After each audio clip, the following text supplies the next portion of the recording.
Bienvenidos de regreso, estamos aquí en Políticas con nuestra invitada a la mesa central. Esta noche es Marta Chávez Cosío. Marta Chávez no solamente es el estandarte del fujimorismo, quizás la mujer que representa más al fujimorismo sin apellidarse Fujimori, sino que además Marta ha sido la primera mujer presidenta del Congreso de la República y congresista varias veces. Marta, buenas noches. Gracias, Carla, encantada de estar en tu programa, gracias por todo.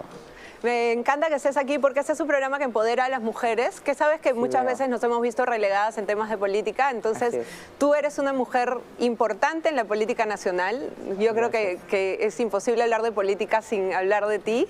Gracias, Carla. Bueno, hemos caminado el camino que otras mujeres hicieron antes que nosotras. Y también, bueno, nos hemos abierto paso, ¿no? Porque no es fácil, no es fácil. Precisamente de eso quería hablarte. Debe ser muy difícil, porque tú eres una mujer que es vista como el núcleo duro del fujimorismo, como férrea, un poco de hierro. La gente dice, ay, no, Marta Chávez, ¿no? Sí.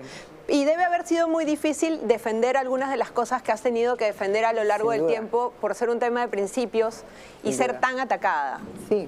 Sí, sin duda, pero también tengo esa tranquilidad de cuando uno sabe que está en buen camino, que está defendiendo valores, que está defendiendo principios y además uno pone su fe, la fe que uno tiene detrás, que la acompaña. Entonces uno dice, hay que seguir adelante, hay que decir la verdad aunque nos cueste la vida y avanzar. Y ese es el ejemplo también que he recibido de mis padres, ¿no? Sí, pero nunca has tenido que sacrificar, digamos, de repente cosas que pensabas o que sentías para fortalecer tu proyecto político, porque tú estás en el fujimorismo desde las épocas más difíciles y te hemos visto defender cosas que para muchos han sido de terror.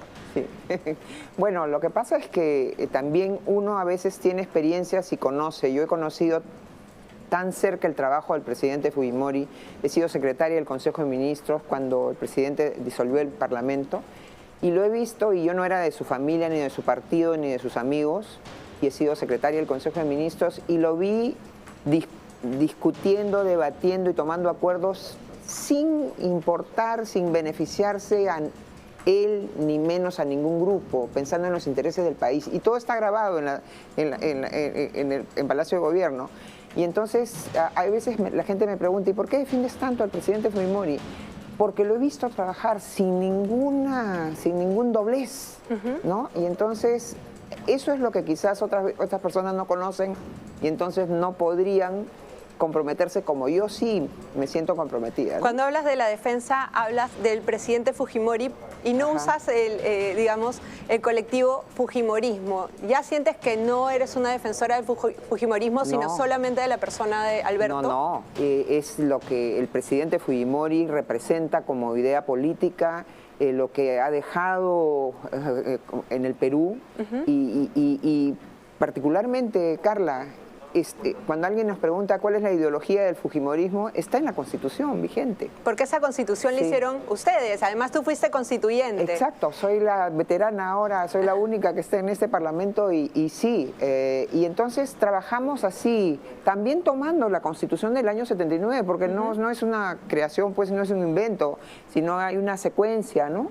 Pero se va mejorando, se va actualizando, pero se mantienen los valores que nos distinguen, que son la protección del derecho a la vida, la creencia en un Dios superior, cualquiera él sea, para los católicos o los mahometanos o los judíos, ¿no? Pero creencia en un Dios superior, creencia en la familia, creencia en la libertad, en las libertades económicas, en la propiedad.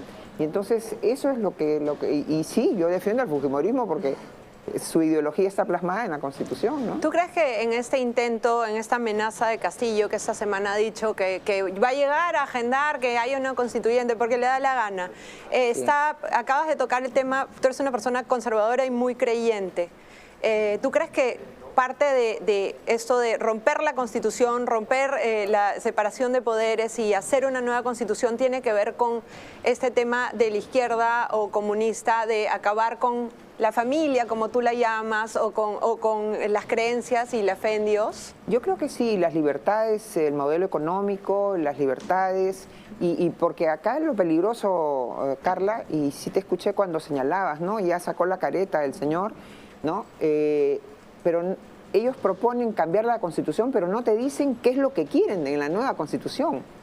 Ni cómo la van a cambiar, ni cómo la van a hacer. Ya, además de resbalar en ese procedimiento, pero lo más importante creo es no te dicen cuál es el contenido de esa Constitución que ellos plantean. ¿Acaso tenemos una Constitución, una propuesta que nos digan esto es lo que queremos? No. No, lo que dicen es va a ser la Constitución del pueblo y así el pueblo lo quiere, pero yo no sé cuál es su idea de pueblo. ¿Quiénes son las personas elegidas para que hablen por el pueblo? Exacto, ¿no? Como dicen, libertad, libertad, ¿cuántos crímenes se han cometido o se cometen en tu nombre? Pueblo, pueblo, ¿cuántos crímenes y cuánto atraso y cuánta miseria y cuánto dolor se causa en tu nombre, ¿no?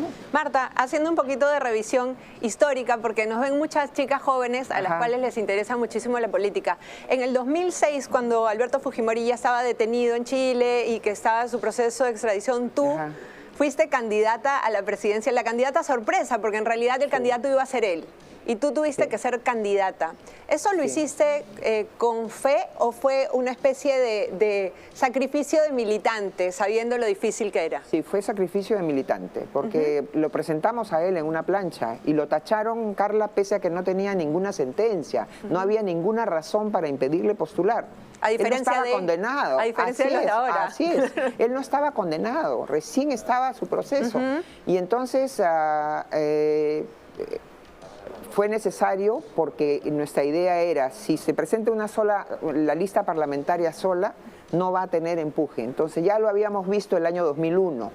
Nos presentamos solo con lista parlamentaria y no participábamos pues en los debates y cosas. Entonces dijimos, no, es necesario. Y se consideró que yo era la persona fuera del presidente Fujimori que Keiko no tenía la edad. Claro. Porque si no ella hubiera sido, porque además hay una cosa que aprovecho para decirlo, Carla. Keiko Fujimori no es la lideresa del Fujimorismo hoy porque se apellide Fujimori. Es la persona, y yo el 2006 lo he visto, es la persona que mejor recoge el apoyo de los fujimoristas. Cuando yo recorrí con ella el 2006 en la candidatura, y ella era candidata al Congreso, pero me acompañaba por todo el país, ella es la que atraía más. Y yo le decía, Keiko, diles que me miren a mí porque yo soy la candidata presidencial. Sí, Marta, ¿no? Pero eso, con respecto a esa candidatura tuya, fue la candidatura que llevó por primera vez a Keiko Fujimori al Congreso con la mayor cantidad de votos. Entonces, tú hiciste el sacrificio de cargar esa... No, sí, porque yo, en realidad, yo le dije al presidente Fujimori, presidente, la vida me está pidiendo a través suyo que no tenga esta revancha, porque no te olvides, Carla, que a mí me habían suspendido el 2002. Hasta el 2005. ¿Esa vez por qué fue? Porque me acusaron de que el señor Montesinos, la señora Pinchi Pinchi, cuando lo detuvieron al señor Montesinos, y Montesinos dijeron que me habían dado $20.000 para mi campaña, ¿no? Entonces, de eso se agarraron y sin ninguna prueba, me suspendieron 3 años y medio y me sometieron a proceso penal. Y entonces yo fui repuesta en diciembre del 2005. Y entonces yo decía, ya me veo yo postulando el 2006 al Congreso, ingresando, y en ese periodo de abril, que ya estoy electa, hasta julio, les voy a mirar la cara a esos que se atrevieron a acusarme sin prueba.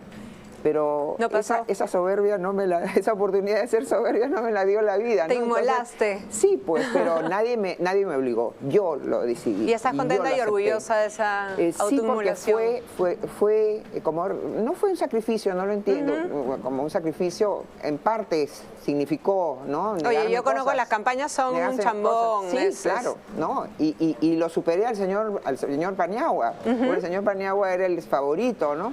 Dándole pequeños golpes a los caviares todo el tiempo, Marta Chávez, ¿no? Aprovechando el momento para decir que le ganó a Paniagua. Sí, pues, y además fue una campaña cortísima, sin recursos, perseguidos nuestros líderes, ¿no? Y entonces, pero era necesario, y pusimos a 13 congresistas liderados por Keiko Fujimori, pero gran parte del trabajo y la aceptación fue de Keiko Fujimori, por supuesto. En el 2016 hubo un cambio, un quiebre en el fujimorismo. A la cabeza de Keiko, como que se hizo de lado a las figuras más importantes importantes, como Luz Salgado, como Cuculiza, Lucy estuvo. Carmen Lozada. Carmen Lozada, sí. Y hubo como una especie de renovación que derivó en una situación horrenda, que fue el Congreso anterior, donde estaban las Yesenias Ponce, este hombre Reategui, Mamani. Entonces, yo tengo esta sensación de que Keiko, por una cuestión de imagen, cambió a los políticos por el marketing político. Bueno, fue una estrategia y Keiko, te debo decir, Carla, lo debatió conmigo. Yo debatí con ella 2 veces, 2 semanas sobre eso. Y yo le dije, no va a resultar, ¿no? Porque van a decir que, ¿no? Y en verdad, pero... Dijimos. Sí, claro. ¿No? Pero yo siempre respeto. El que está tomando las decisiones, el que está dirigiendo, tiene derecho a decidir. Y un hermano mío me dio un consejo así el día que yo iba a una radio a dar la única entrevista que di. Y me dijo, Marta, la política es como un ajedrez.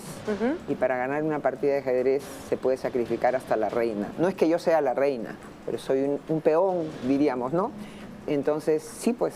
había que hacer eso y lo acepté. Se hizo, claro, ella hizo la apuesta y la apuesta salió terrible y la verdad es que incluso los que nos enfrentamos al fujimorismo sentimos que, claro, que perdió muchísimo en ese camino, sí, o sea, sacrificando sus piezas más valiosas, ¿no? Yo creo que sí, pero así se toman decisiones, pues, y hay que tomar decisiones y a veces no resultan, pero hay que tener la valentía de tomar decisiones. Como la decisión que tomaste tú en noviembre del año pasado de renunciar al partido al cual has pertenecido a lo largo de toda tu vida política. No, en verdad, hago una precisión. No he renunciado al partido, porque no he formalizado. Renuncié a la bancada, pero fue como un acto así de, diríamos, ya la única opción que me quedó, porque yo no puedo, desde hace más de un año, Carla, comunicarme con Keiko. No me digas. Porque... No puedo comunicarme con Keiko porque estoy prohibida por esas reglas. Es verdad, por la investigación. Pensé que Carlos Raffo la tenía encerrada. No, por esas reglas extrañas de la última vez que ella obtuvo su libertad, le pusieron la condición de que no se comunique con más de 1000 personas, entre ellas yo, que soy una aportante como candidata del 2011, y entonces me consideran... parte de la investigación. Claro, testigo.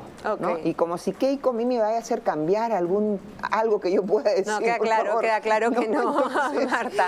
Pero vamos a ponerlo en contexto porque de repente las personas que nos ven no saben de qué se trata.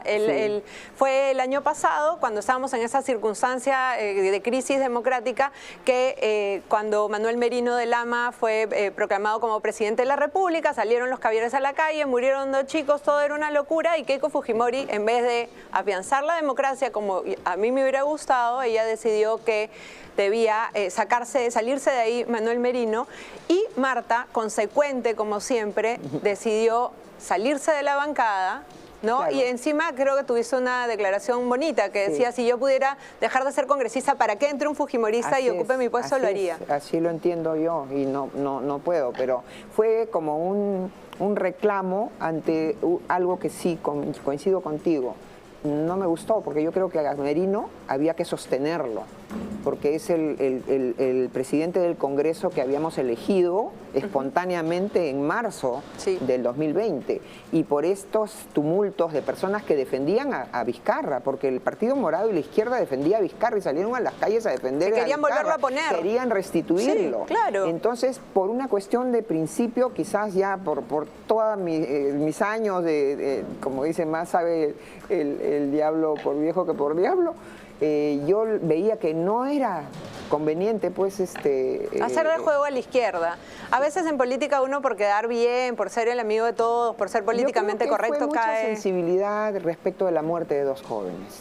Yo también tuve que en mi casa enfrentar a mi hija, ¿no? Tú tienes una hija que tiene 20 y tantos años. Tiene 26 años. Entonces me dijo, mami, son 2 chicos, podía haber sido yo. Sí, hijita, podías haber sido tú. Pero no se puede tampoco tomar una posición sin hacer las investigaciones. No se sabe en qué circunstancias han fallecido esos 2 jóvenes. Todavía no sabemos. Todavía no sabemos.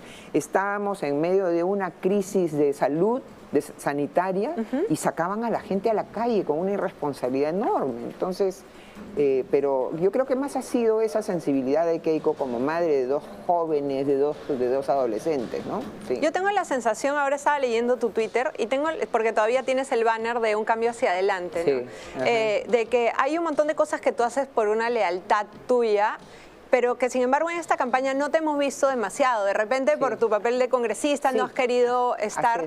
Pero quería preguntarte qué opinaste tú, por ejemplo, de toda esta especie de reconciliación que se llevó a cabo entre Keiko Fujimori y los Vargas Llosa, o además que haya terminado este señor Pedro Cateriano, que ha sido feroz, una persona perseguidora y horrible, de la mano con Keiko. Sí.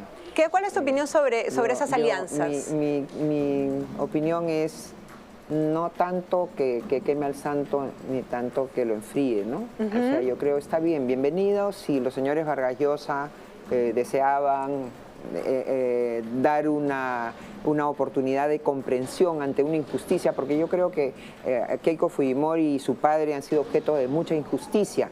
Y si personas que han sido así agresoras, porque yo sí creo que han sido agresoras del presidente y de la misma Keiko, injustificadamente, cambian su posición, bienvenido, ¿no? Al final es un acto de justicia, bienvenido, pero no tanto tampoco de... Claro, porque ellos eran como los jefes de campaña, ¿no? Sí, pues ¿Cuántos votos le habrá sumado Cateriano a Keiko Fujimori? ¿Cuántos votos, Álvaro? O quitado, dice Marta. Quizás le ha quitado algunos votos, ¿no? Porque los odiadores son así, traen... A mí no, sí, por eso no habrás visto ningún Twitter mío saludando. Pero tampoco te he visto atacando, porque tu lealtad es así. No, así es, no puedo, menos en campaña, por supuesto, porque respeto las decisiones de quienes conducen la campaña, no de ninguna Tienes, manera. Como decíamos, mucha gente que es tu fan, ahora que yo puse que venías, la gente enloquece por ti, y también algunos odiadores que hacen más ruido, ¿no? Como siempre, los que odian gritan más fuerte. Esta semana la noticia fue el tema de la ley de las 4 patas, que era una ley que quería esterilizar perritos de la calle para que sea un tema de salud pública y los perritos no se estén cruzando y teniendo miles de camadas. Y resulta que la única que votó en contra de la ley de 4 patas es la señora que está aquí al lado mío. Así que bullying, te pusieron Cruella de Vil, de todo. No, y yo soy la autora de la ley 27365, que el año 2000 se aprobó, la primera ley de protección a los animales domésticos y silvestres en cautiverio, ¿no? Esa ley ha durado hasta el año 2016, en que fue reemplazada por la actual ley, pero que tomó el 90% de la ley que yo propuse. Pero en esta oportunidad, y yo tengo 3 perros, 2 de los cuales son rescatados. O sea, no odias a los perritos. Para nada, tengo 3 tórtolas, tengo un loro, y entonces soy animalera toda mi vida. Pero yo advierto en ese artículo 12, cuando te dicen, está bien, yo sé que los perritos abandonados y los gatos abandonados tienen que ser esterilizados, de todas maneras. Pero no pueden meterse con la gente que tiene sus mascotas, y que alguien que decide que yo, en el hipotético caso de que no voy a poder cuidar a las crías que pueda tener mis mascotas, me obligue a esterilizarlas. Yo no puedo convenir con eso, porque me parece un acto de violencia, de intromisión en mi decisión. ¿Y por qué tan sola en eso? Porque lo dije, pero además tenemos, Carla, 2 minutos para explicarte. Cuando estás explicándote ya se acabó el tiempo. Y al presidente de la comisión, de algunas comisiones, no les interesa ni siquiera escuchar. A veces ponen decretos derogados como referencia dentro de una ley. Y aquí hay una cosa que después me he enterado, Carla. Cuéntame. Hay un grupo de sociedades también protectoras de animales que me han mandado una carta que van a enviarle al señor Sagasti pidiéndole que no promulgue la norma, porque hay cosas muy extrañas en todo esto. Este proyecto fue derivado a la Comisión de Agraria, pero la Comisión Agraria se inhibió y la pasó a la Comisión de Pueblos Andinos. ¿Qué es lo que tiene que ver? Así es. El informante ha sido el señor presidente de la Comisión de Pueblos. No ha pasado a la Comisión de Salud, porque ahí se habla, como tú bien dijiste, es un tema también de salud pública. De salud pública, claro. Sí, no ha pasado a la Comisión de Salud. Y entonces acá hay algo medio raro. Bueno, entonces no es Cruella de Vil. ¿Y eso ¿estás segura? No, para nada. Marta, ¿qué estás en un congreso donde acaban de poner un presidente hace pocos meses, de Tim Marín, ¿no? De Dopingüe. Entonces este señor va a ser presidente. Y las chicas que acaban de estar acá, muchas de ellas se han tomado fotos contigo como corresponde. Ellas van a enfrentar un gobierno que viene a romper el Congreso. ¿Cuál es el futuro y cuál es el papel que el Congreso tiene que tener en el futuro? Bueno, yo creo que los grupos políticos que no son la bancada, pero además hay una cosa, Carla, la bancada de Perú Libre no es la bancada del señor Castillo. El señor Castillo recién aterrizó en Perú Libre a fines de septiembre del año pasado. Él ha tenido una militancia de 12 años en el partido del señor Toledo. Él recién ingresa. ¿Cómo se llamaba eso? ¿Perú Posible? Perú Posible, así es. Desde el 2005 hasta el 2017 estaba dentro del partido. Estado en el partido del señor Toledo. E inclusive hay algo, uno de los abogados de ahora de defensores en las audiencias del jurado del partido Perú Libre es un abogado que estuvo involucrado en el tema de fugado inclusive y en la fuga de la señora Burga. Recordarás la de las firmas falsas de Perú Posible. Sí. Entonces parece que por ahí hay un canal comunicante también, ¿no? Pero entonces esa bancada ni conoce, estoy segura, al señor Castillo. Esa bancada es operativa del señor Cerrón. Entonces todas las otras bancadas tienen que cerrar filas, me parece, en defensa de la democracia, en defensa del orden, del sistema, que ciertamente requiere algunos ajustes. ¿Cómo no? Por supuesto, la propia Constitución. Claro, es un contrato social que tiene que ir cambiando. Así es, pero no esta destrucción hacia la nada, porque vuelvo a reiterar, los que proponen una nueva Constitución no te dicen siquiera un artículo que va a tener ese proyecto de Constitución. Porque no tienen idea, pues, es solamente demagogia y lo que al pueblo le gusta, ¿no? Sí, lo que se entiende como el pueblo. Que sería sumamente peligroso y sería objeto de inmediata atención, ¿no? De alerta. Marta, te agradezco muchísimo que hayas estado aquí. Es primera vez que nos vemos. Para mí, yo le decía a Marta, no la saquen, pues. le decía a Marta que el otro día le pedí disculpas por una interacción que tuvimos hace 5 años, porque yo sí considero que hay que tener memoria y que a pesar de que estemos en las antípodas en muchísimos temas, hay que concentrarlos en lo que nos une, que en este momento es la defensa del Perú y la defensa de la democracia. Y si hay que pedir perdón, hay que pedir perdón. Así que te pido disculpas, Marta, y quiero saber si tú te arrepientes de algo a lo largo de tu carrera política. Muchísimas cosas me arrepiento y en ese gesto tuyo lo aprecio. También te pedí disculpas por lo que yo pueda haber ocasionado para ese impasse, ¿no? Pero sin duda hay muchas cosas que uno tiene que arrepentirse. Todos los días creo uno se arrepiente de algo y va recomenzando. Gracias, Marta. Sí, no, encantada, Carla. Gracias por estar en Política. Gracias. Señores, ha terminado este sábado en Política. Y quiero llamarlos ahora, aprovechando que está Marta, a unirnos en las cosas que tenemos en común. Estamos en un momento de crisis para el país y esa crisis va a seguir. Así que tenemos que estar unidos para defender la democracia. Ya me están cortando. Llegó Lenka Zimmerman. Gracias. Nos vemos el próximo sábado en Política. Nos vemos. ¡Te quiero!